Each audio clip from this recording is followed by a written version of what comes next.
हुकूमती कदमनि बावजूद लाहौर समेत पंजाब के मुख्तलिफ शहरन में स्मोक की शिदत में घटाई न थी सकी। दुनिया के गदलन तरीन शहरन में लाहौर अज भी पहरे नंबर ते मौजूद। स्मोक की सूरत-हाल लागी तो गणतीअ जोगी थींदी पे वञे। ग्रीन लॉकडाउन एरियाज़ से गंढियल इलाक़न में भी पाबंदियुनि ते अमल न थी सघियो। स्मोक सबब पंजाब के चयन वॾनि डिवीज़ननि में 31 जनवरी ताईं मास्क पाइण लाज़मी करार। टोबाटेक सिंह शहर ऐं भरपासे वारनि इलाइक़नि में भी शदीद स्मोक सबब नज़र की हद घटि थियण सबब ट्रैफिक की रवानी मुतासिर। स्मोक सबब नज़ले, खंघि, साह ऐं गले की तकलीफ़ में मुब्तला मरीज़नि सां अस्पतालूं भरिजी वयूं।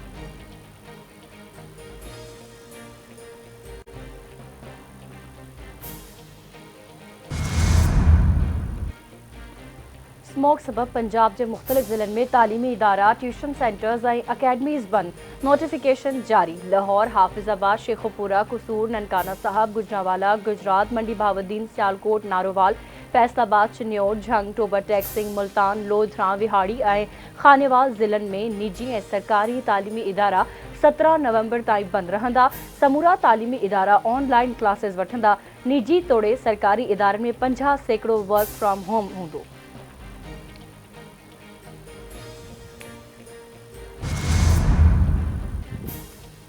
पाकिस्तान ते मिनी बजट आणण लाइ दबाव वधी वियो। IMF तरफ़ां ॾिनल हदफ़ पूरा न थियण ते आलमी मालियाती फंड जो मददगार मिशन मिनी बजट आणण ते हुकूमत सां ॻाल्हियुनि लाइ ईंदड़ हफ़्ते पाकिस्तान जो दौरो कंदो।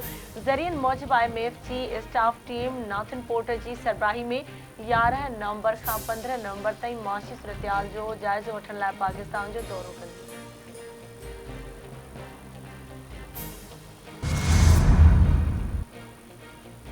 दहशतगर्दी टोड़ अदालतुनि के इंतज़ामी जजिस बाबत इजलास अॼु थींदो। चीफ जस्टिस याया अफरीदी इजलास की सदारत कंदो। सुप्रीम जुडिशल काउंसिल जो इजलास भी 8 नवंबर ते तलब। इजलास में जजिस और इलेक्शन कमीशन के मेंबरनि बाबत शिकायतुनि जो जाइज़ो वरितो वेंदो।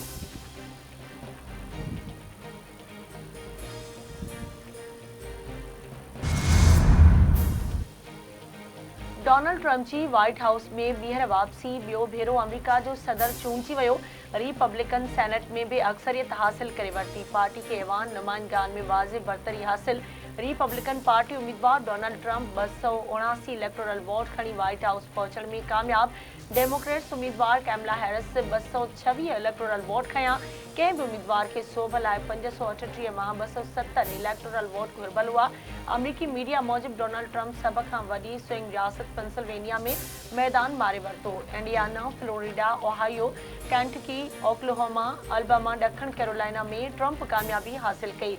मिसिसिपी, आर्कनसास, वेस्ट वर्जीनिया में भी ट्रंप खटी वियो। डेमोक्रेट्स उम्मीदवार Kamala Harris ओवाई, Illinois, new Jersey, Maryland और वर्मोंट रियासतुनि में कामयाबी हासिल कई। डोनाल्ड ट्रंप की सोभ ते संदसि हामियुनि जो जशन।